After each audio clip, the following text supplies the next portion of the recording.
యాక్చువల్‌గా అంటే సినిమా ఇండస్ట్రీలో కొత్తగా వచ్చిన వాళ్ళు, నిలదొక్కుకోవాలని ప్రయత్నించే వాళ్ళు, ఆ ప్యాషన్ కానీ అది ఎక్కువగా చూపిస్తూ ఉంటారు. బట్ ఒక సక్సెస్ అందులోనూ 'సరైనోడు' లాంటి ఓ రేంజ్ సక్సెస్ చూసిన తర్వాత జనరల్‌గా ఎవరైనా కూడా కొంచెం రిలాక్స్ అయ్యే ఛాన్సెస్ ఉంటాయి.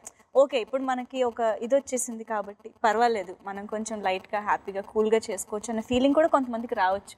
బట్ మీరు చాలా కాంట్రాస్ట్‌గా ఇంకా ఎక్కువ తపన, ఇంకా ఎక్కువ ప్యాషన్ కనిపిస్తుంది ఇన్ ఎవ్రీ ఆస్పెక్ట్. ఇది ఎలా అంటే స్వతహాగా you are like that or what motivates you every time? జెన్యున్గా చెప్పాలంటే అండి, నాకు బేసిక్లీ సౌత్ ఇండియన్ సినిమా అంటే బాగా ఇష్టం. ఫస్ట్ ఆఫ్ ఆల్ మన సినిమాలు బాగుండాలి.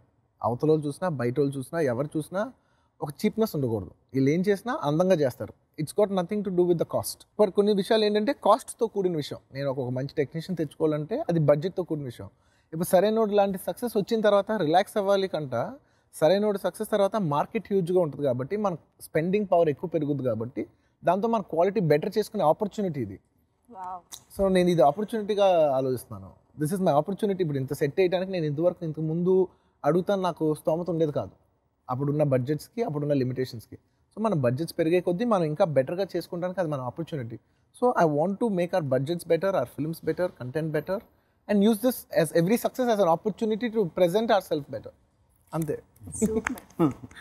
కానీ నిజంగా మీలాంటి హీరో ఉన్నప్పుడు డెఫినెట్గా టాలీవుడ్ ఇండస్ట్రీ ఎప్పుడు ఆ స్థాయిలో. నేను నాలాంటి హీరో కాదు, అందరూ బాగుంటారు. ఒక హీరో నేను ఒక్కనే హీరో అనే కాదు, ఎవ్రీబడి, ఒక డైరెక్టర్గా కానీ, ఒక సినిమాటోగ్రాఫర్స్ కానీ, ఒక పర్ఫార్మెన్స్ కానీ, అందరూ ఉంటేనే సినిమా ఒక ఇండస్ట్రీ. అది కేవలం నా ఒక్కడి వల్ల రాదు, అది అందరి వల్లే వస్తుంది.